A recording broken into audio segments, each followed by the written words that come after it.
Hey guys, Ash here, coming back to you today in Raid Shadow Legends. Welcome to the video, guys.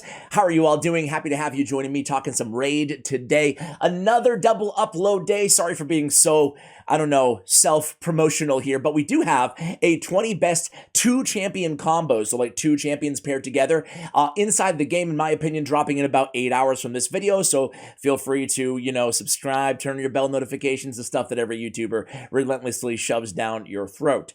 Anyway, guys, silver lining today, right? Because everybody, at least in my clan, is pretty upset, to say it mildly, about the rebalancing of the blessings. But we did have a buff, some rebalancing to some champions, including my man, Vlad the Nightborn. Now, Vlad actually put on a community tab poll over on the YouTube channel. You can check out my community tab, where I ask you guys a bunch of stuff, you know, like, which free legendary would you choose if you had to pick one? 73% of you guys go with Ninja. What is the best set in the game? Perception, 70%. I need to go with maybe closer polls. If you have any ideas, let me know. But then I asked who you want to see a guide on next, and it was a tie for second place between Flyja and Shemnath. And then we have Vlad post buff was the big winner. Ask and you shall receive, my friends. So what happened to Vlad? First of all, we're going to test out the new Vlad, and I have to tell you guys, I'm really excited to try out Vlad. I tried him before I stripped away all of his artifacts and his masteries. Based on your feedback, and tell me if you don't like this at the end of the video too. I want to hear either way, positive or negative, as long as it's constructive, right? Feedback-wise. But a lot of you guys want me to just like slow build these champions. And if you don't care about it, you can fast forward to the, the portion of the video where we actually play test them as well. But I'm going to, rebuild him, all of his accessories, all of his artifacts. I'm going to redo all of his masteries as well. He is fully booked. We'll talk about the book and, should you book him now? Should you remove him from your vault? I can already tell you the answer is probably going to be yes for a lot of you guys. This was a very substantial buff in my opinion. So let's just talk about what the buff was essentially. It's really reworking not just his aura, his crit rate now in all battles. It used to be, what did it used to be? It used to be like 21% in certain battles. I don't know what the heck it used to be, but it, either way, 24 in all battles is not bad, but really the main change here is Mind Shroud. This is his A3 ability. So they made it an AoE, right? It used to be a attack one target 2 times, kind of a worthless ability, right? He used to have an AoE on his A2, which was his best ability, but now he's got 2 AoEs, both on a 3-turn cooldown. Let's quickly review his entire kit. Attacks one enemy on his Thirsting Blade A1, destroys the target's max HP by 30% of the damage inflicted, also heals his champion by 30% of the damage inflicted. Nice kind of heal built into his A1,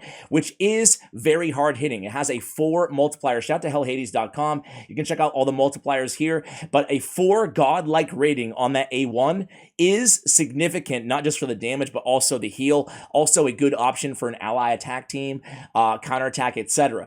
His AoE multiplier on his A2 is 4.7, a godlike rating, and his AoE multiplier on the A3 now is a 4, a strong rating. And hats off to whoever's managing Hell Hades, because they've already updated it, and it just went live, an hour ago from the time of this recording in terms of the new changes to Vlad. So now his A2 is, well, always has been, but it's a good A2. Attacks all enemies, 100% chance of placing a leech for 2 turns. Also has a 100% chance when booked of stealing 50% of the turn meter from champions from the Bannerlord, Sacred Order, or High Elf factions. 100% chance of decreasing turn meter by 50% instead against targets not in those factions. So on a 3-turn cooldown, we get a 50% turn meter reduction, or a 50% turn meter steal, right? Really good in the arena, especially against waves, Doom Tower waves. Just a really good ability. Vlad has always been somewhat underwhelming. You can see the reviews are very mediocre, and I think those are pretty accurate. Ratings are sometimes really off in this game, but this is actually kind of, in my opinion, where he should be pre-buff. Pre-buff, I stress, because now, check out this A3, an AoE attack, 100% chance of placing a decreased defense and a block active skills. Plays a perfect veil on the champion for 2 turns, and this is again all on a 3-turn cooldown as passive. Plays a revive on death on the champion for 2 turns every time the champion kills an enemy. Fully heals the champion and fills the turn meter by 50% every time they kill an enemy if Constantine's on the same team.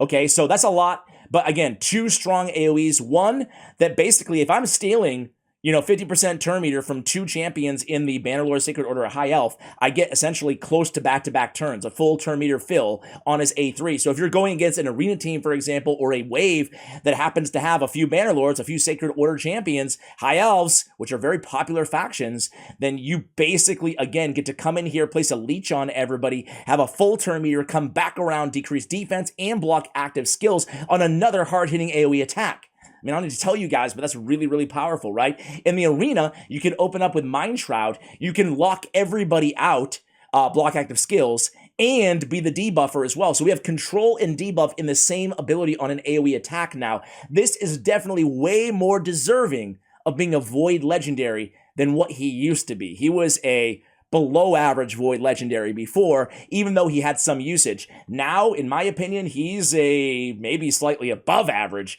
Legendary. Time will certainly tell there to see what niches we can find with this champion, what strengths we can find with this champion, and even Vlad and Constantine, we're going to run them together.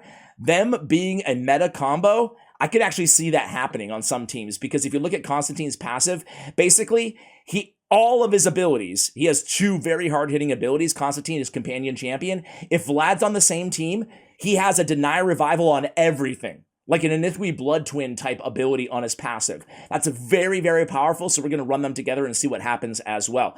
So, okay, that's his kit. You guys know the buff. Let's go ahead and gear this dude out. So if you look at his base stats here, we can see the HP right above my head here. 15k, very, very low, especially for a Void Legendary, even for an attack-based one, extremely low. So we hate that. So not a lot of survivability on this champion. His attack 1443 is high, but it's not that high, right? Good thing is multipliers are really, really good, so it scales pretty well. His defense, 1134, again, very low, but not too bad compared to other nukers. So what he lacks in HP, he does make up to some extent on his defense-based stats. His speed, 105, is very good.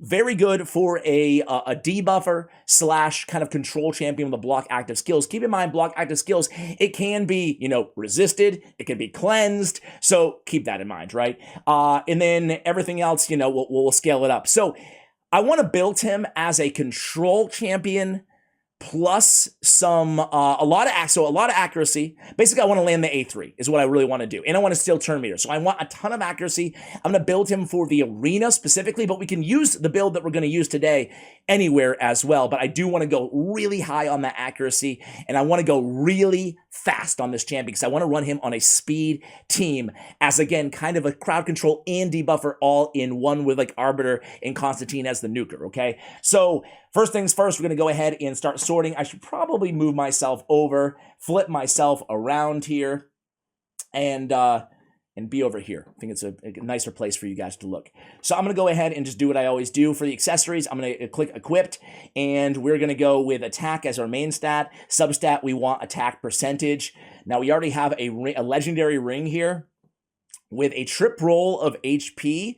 It's a flat stat. Believe it or not, guys, a flat stat HP, not the end of the world because his HP scales so poorly on this champion, but I'm going to keep looking. I really want more attack on this champion. We have a 1 roll there, a no roll there. What do we have over here? Hey, we have a 2 roll attack. I'm going to go ahead and pick this one up. I'm going to save the silver, right? So we already have our ring picked out. Let's go ahead and go to, obviously, we're going to go with crit damage on the amulet. We want to try to build him for some damage, right? But at the end of the day, too, we really want a lot of accuracy as a substat. That's our primary focus here because he's not going to be our main nuker. He's going to be a debuffer with extra damage, having a nice-to-have type thing, right? So let's see what we have here. We have a maxed out crit damage with 25 accuracy. This one, look at this. A rare, but we get a lot more accuracy, 39 from this amulet. Let's go ahead and use that one. Okay, so that's all looking good. It's all glyphed out. Nice, nice, nice. Let's go ahead and move right over to the banner. Biggest thing on the banner, again, is we're going to definitely go accuracy. We want to really maximize this champion's accuracy. So primary stats, accuracy. Substats are going to be speed. We're going to go equipped. And Y is my... You ever have like this kind of... This bug? Does it happen to any of you guys? I don't know. Happens to me sometimes. Like, what's going on here? Primary stat, accuracy, substats, speed, and, oh, Okay, forget it. Forget it, guys. Forget it. All right, so here's what we have at our disposal. We have, look at me trying to blame the game. I'm like, you guys ever have Plarium? You suck. And I'm just like, okay, Ash, you're an idiot. Accuracy with speed, well, dang. And the, the reaction. But Seeker, he's speed tuned for my clan boss team, so I can't really touch him. All right, so let's go. We got accuracy with double speed, attack percentage. Oh, Scar Taurus is step aside, my friend. That's going to be an easy steal there. So we're going to swap. Hey, you know what? A little kind of side note, guys. Don't you wish there was a way? It didn't pertain to that particular scenario, but don't you wish there was a way to swap artifacts? You know what I'm saying? Like, for example, if I wanted to steal, if I had Vlad fully equipped with artifacts, which I did before the video, and then I wanted to steal something from another champion, but I'd want to put whatever was on Vlad on that champion too without having to like make a mental note and go replace the gear on the champion that I removed it from. Shouldn't there just be a swap option? It won't cost extra silver. Anyway, tangent over. I've always been meaning to mention that little tiny quality of life thing, but I always forget to mention it. But here it is. It's on my mind, fresh on my mind. So I'm gonna go with, instead of going savage or lethal because we're not building him all out nuker, we're just gonna go triple perception. I think that perception, you guys have heard it a million times before, but I think it is the best set in the game, right? Just in a vacuum. It's just 2-piece. 40 accuracy, 5 speed. It's insane the value you get from perception. So it's another reason to farm your faction wars and arena on a daily basis. So we want to go ahead and go to fitting room. We want to go to substats, and we want to think about speed and think about accuracy, right? Because those are the two stats we really want to max out. So that's what all I'm going to choose for right now. We have a new artifact here. How'd that sneak in? Speed, crit rate, accuracy. Let's just see what we get here, guys. We get a little bit of everything. A little bit of everything. You know what? Let's just use it. Get 16 million silver. That should be enough to, max out, what? 5 artifacts. It's really ridiculous how fast you can spend silver in this stupid game, man. All right, here we go. We get some attack, some accuracy. It's looking good here. Let's just go ahead and try it on. Let's try it on here. All right. Now the helmet, let's see. Muckstalker I actually don't use anymore, and he's got some speed over there. Only 1 roll. Let's try this on for now. Graybeard, no. Let's see, Lorne. Ooh, that's pretty nice. But we actually lose speed on this. I like the crit rate, but we're not going for crit damage gauntlets on this champion, so let's just keep looking here. Not enough speed on that one. Let's see. We get a double speed. Oh, you know what? Let's take this helmet. Let's take this helmet away from Sakara. Let's go to the shield. I don't want to mess with any of these champions like Ragash, Geo, Venomage, and Yumeko are all solid in the rotation, so I don't want to steal from them. We get speed and accuracy here. Double speed roll. Okay, let's try this on. Let's see if we have anything maybe a little bit better, though. We get 1 speed, no accuracy. That's whatever. Armiger I haven't been using lately. He's got 1 speed, 1 accuracy. You know what? It's a little bit better than what we have on right now. Let's put that on there. And then Xavier, ooh, okay, we lose a little bit of speed. We really want to make sure we keep speed up because we need to pace ourselves with Arbiter on our team, who's our fastest champion. She's at like 357 speed, so we have a long way to go to get faster, So we really could stand to get a lot of speed here, and I'm not seeing a lot of it, unfortunately. But let's see, what do we have here on my man? Vergum Car. Thylesia we actually use, so I don't really want to strip her away. Double accuracy, double speed, but I'm just not seeing any like crazy trip speed rolls, and I'm not going to sit here and make you wait for me to upgrade artifacts right now, so let's just go with Armiger's shield. Sorry, Armiger, we love you. Let's see what we have here. HP percentage, I really want crit rate on the gauntlets. So let's go ahead and keep the same substats, excuse me. Let's go crit rate, go gauntlets, and see what we have. Not a lot, slim pickings. And frankly, I love all these champions, right? So let's see what Armiger has first. He's got 1 accuracy, a little bit of speed. We have Sigmund. He has nothing that's really going to help us a ton. We really don't want to even take this off of these champions at all. Ugh, but we get a quad roll of frickin' accuracy on Yumeko. Yikes, guys. You know what I'm going to do is I'm going to borrow it for the video. But normally I would not strip away Yumeko. All right, let's go to the chest here. Let's go primary stats. We're going to keep it attack, or actually we're going to go accuracy, excuse me. And we're going to go substats speed.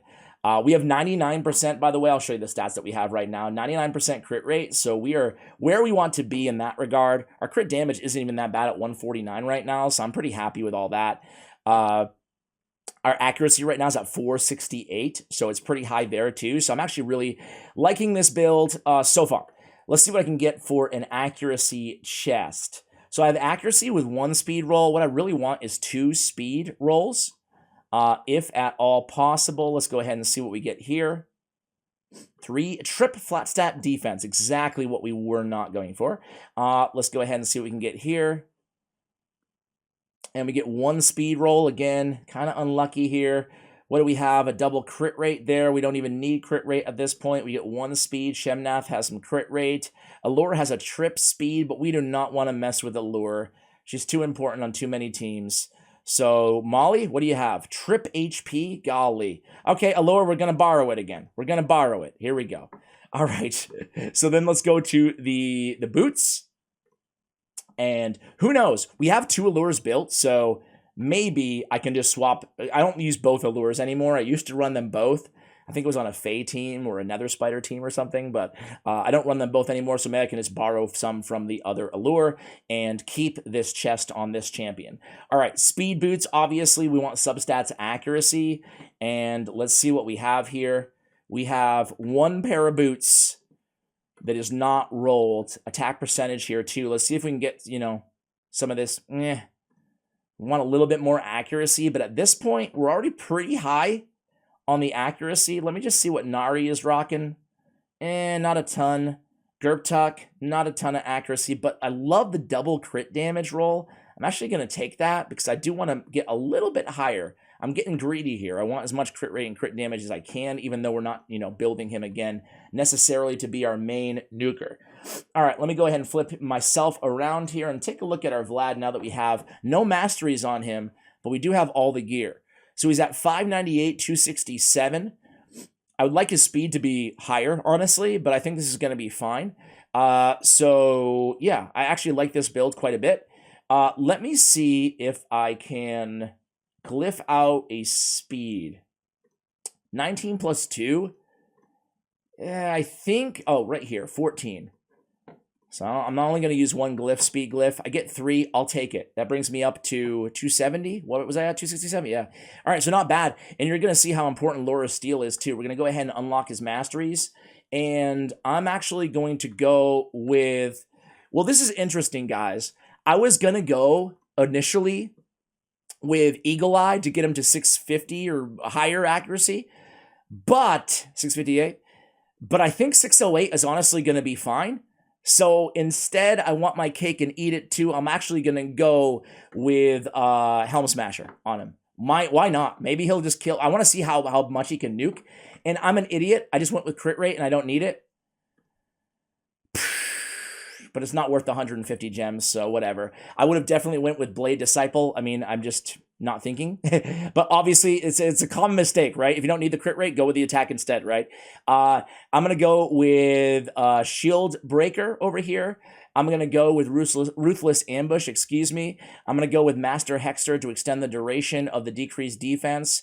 Now, does he have the Leech is 100%, the block active skills, and the increased defense all 100%, so I don't need Sniper. On his A1, there was nothing that I need Sniper for, so that's totally cool. So really, these are all the masteries that I really, really want here. I will pick up, well, let me just see. I want Bring It Down, certainly. Increase damage with targets, against targets with higher max HP. I do want, we're not going to be CCing in front of him, so I don't need Opportunist. So I think instead I will pick up Evil Eye. And then I'll come down to Kill Streak and come down to Helm Smasher.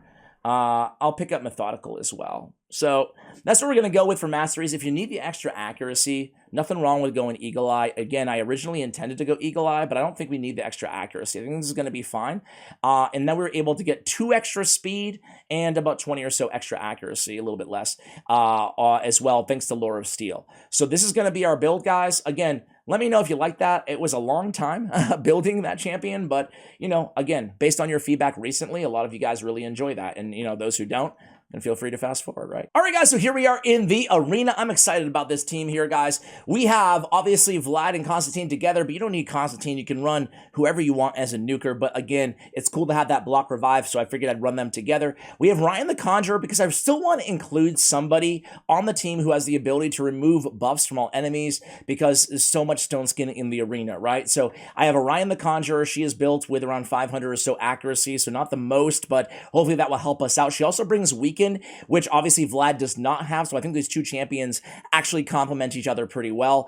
I'm purposely picking out a team that has High Elves on it, right? That way we can go ahead and steal that turn meter and test out the A2 going into the A3 to start things out here. So we're going to go ahead and, again, come in, remove buffs, place that Weaken from Ryan the Conjurer. Then we're going to come in with the A2. I want you to go ahead and slow things down and take a look at the turn meter fill here. Again, this is not new, but it's nice to get that turn meter all the way back to close to full, and we killed Foley, and he gets back-to-back turns with another strong AoE. Constantine barely even gets a chance to go on this team, and there it is, block revive on everybody. Wow.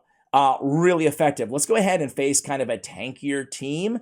We don't really have much here. Let's go ahead and refresh. Okay, this looks better, right? Okay, find a tankier team. So a tankier team, Kratraxa, UDK, Brogni, I think will be good. Obviously, UDK is going to be in a stone skin. I can almost guarantee it. And there he is. So we're going against 1 stone skin. We have Bolster, which is protected. Not much that we can remove here with Ryan just to revive on death, but we're going to go ahead and come in with the A3, try to land those debuffs, which we do. We're going to try to remove whatever we can here, and then come in with the, we don't get stone skin, come in with the A2 here and nuke them down. And again, block revive on 3 of them. This one's already over.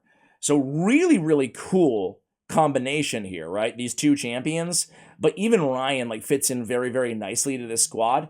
We do lose him there, and I don't think UDK is going to be able to take us all down. We do have 2 revivers on the team, which is nice as well about Ryan the Conjurer. I said this before on the channel, but I think Ryan is really underrated, you know?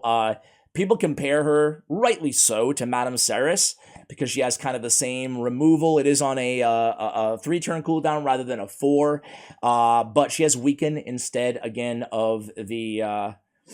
there we go. Nice job on the Quietude as well. She has the Weaken ability instead of... Ooh, another tankier team here. Perfect. Decreased defense and decreased attack. But she also has that revive on the A3, unlike Madame Ceres, who has that trick and treats ability, which is good in its own right, but a lot different, those champions too, even despite their similarities. Is that a weird thing to say? They're different despite their similarities. Anyway, here we go again. So we remove a couple buffs there. We're going to go in again. So we're going against, what do we have here? Demon Spawn, Dark Elves. Okay, so none of the turn meter fills, so we're going to go A3. We do land, look at lock active skills, block active skills, block active skills. Awesome. And then we're going to deny revival on whoever. Awesome. I mean, I have to say, really, really fun combination. Let's go ahead and pick another tanky, 1 or 2 more tanky teams.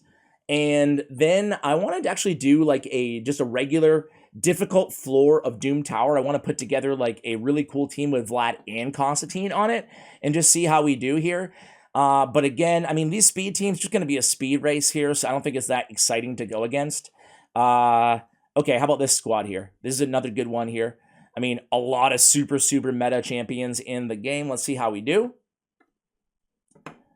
And again, I should have actually been on the lookout. I've done a better job, but you saw in the first match anyway, taking advantage of the back-to-backs. That's the really cool thing about this champion. But again, block active, block active, block active. I love the control with the debuffs there. Definitely a champion you can consider removing from your vault. Coming in again with the deny revival on everybody. Way to go, way to go, way to go there. Let's see, any other pretty formidable teams here? Not really. Nothing really that exciting. This will be my last refresh. Okay, look at this. They got damage mitigation on damage mitigation on damage mitigation. Who's your nuker, man? But you know what? You have like, you know, 3 revivers on the squad. Well, we got deny revivals, so we're not too scared, are we? We get resists on a couple of those. And again, nothing that we can take advantage of that A2 here for, but it doesn't really matter. Going to come in, block active skills. Going to come in with the big nuke. Everybody besides Mithrala almost dead, but again, locked out for 2 turns thanks to that A3. So I don't think they're even going to get another shot at getting Duchess to the point where she's able to revive. Well, she can't revive him anyway. Block revive, Ash. Come on, bro. So again, I think Vlad is really enticing. And again, you do not need Constantine on the squad here. You can run any nuker. But I think it's a great setup, not just for that new A3, not just for the damage that he brings to the table, not just the fact that he's void affinity, you don't have to worry about negative affinity matchups, but the chance that he can have the back-to-back, as we saw in that first match, A2 and A3. You know what? I'm lying to you guys. Another team here with 2 champions from the factions that he can steal turn meter. I want to see another back-to-back. Kind of a weak team, but I just want to see it again. Hope you guys don't mind. All right, so we're going to go in with the A2 this time. Hits harder, so we basically kill everybody, but at least we did get to take the multiple turn. Let's test out that hard-hitting A1 here. Okay, it doesn't do a lot of damage, but it killed Bad Alcazar. So anyway, guys, very, very fun champion now. Very fun tandem. I do want to go in Doom Tower, not normal, but hard. Let me put a team together. I'll be right back. All right, guys, so I just Googled Doom Tower floor, and 109 hard was the first thing that popped up. Doom Tower floor 1, huh? Someone having struggles with that one? All right. This is the first one that popped up, so I'm at floor 109 on hard. Let's just see how this team works out. I decided to use a couple fusions. We have Pythion and Mighty Uko on the team with Iron Brago in the lead, defense in Doom Tower battles by 34%. A little bit of extra defense there because, frankly, all of my champions are pretty low on their survivability. So if anything kind of gets to us here, that's going to be the issue. Hey, we're going against a bunch of Pixials. So let's go in with the full turn meter and take back-to-back turns, start things out, get a leech on everybody, get the debuffs and the block active skills on everybody. Holy moly. Come in here with an A2 of Mighty Uko, place the block buffs on everybody because they have no buffs, and then we can come in with a, well, increased defense on everybody on Iron Brago, and let's do a, well, we have no demon, I guess we just burn an A1 here on Pythion, and then let's come in with the big hit there. Man, that's a big nuke for Constantine. These mobs, level 295, they hit a lot harder than it looks like they do. A and B, they only have their A1s right now because we locked them all down. I love that control now on his AoE ability. We're going to just put it on auto here because God knows I'll take forever doing it myself. But really excited to see these 2 champions together, right? Especially, again, Constantine and Vlad. But Vlad is really impressive now, man. He's a champion definitely worth unvaulting for, I want to say, the majority of players who are watching this video. If you're super, super endgame, it might even be enticing to still give him a shot because he's a very unique champion now, having that A2 turn meter fill, come in the A3, both 3 turns cooldown, block active skills to control the leech. You can see again there, looks like no turn meter fill. We got a little bit at 50% turn meter fill on that one, if I see correctly here. I'm trying to identify who's on these teams. So we have the newly buffed Vergumcar, the newly buffed Pixneal. This is like the newly buffed team that we're going against here, with all apologies to Gurgo the Augur. Maybe this was not the floor 109 that people were having struggles with, or maybe they were.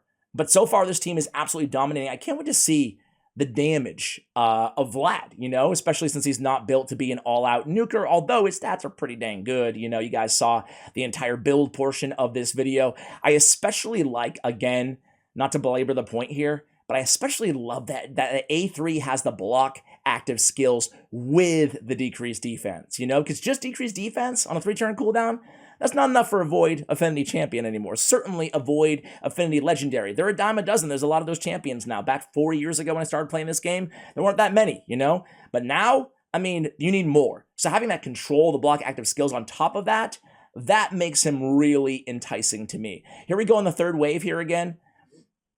A bunch of Norogs.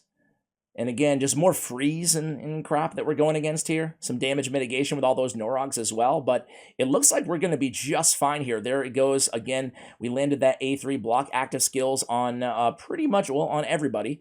And things are looking really, really good here. And I feel like this team, I don't want to speak out of turn here because obviously I haven't tried it. But I feel like this team could pretty much handle. We have 2 revivers, we have increased defense, we have increased speed, we've got all of the damage and control that Vlad and Constantine bring to the table. We got block, revive. I feel like this team could pretty much handle every Doom Tower hard floor. Maybe there'd be a couple exceptions, but it's a really, really robust, strong team. I know somebody out there in the comments has been asking for like a million days in a row for an Iron Brago guide.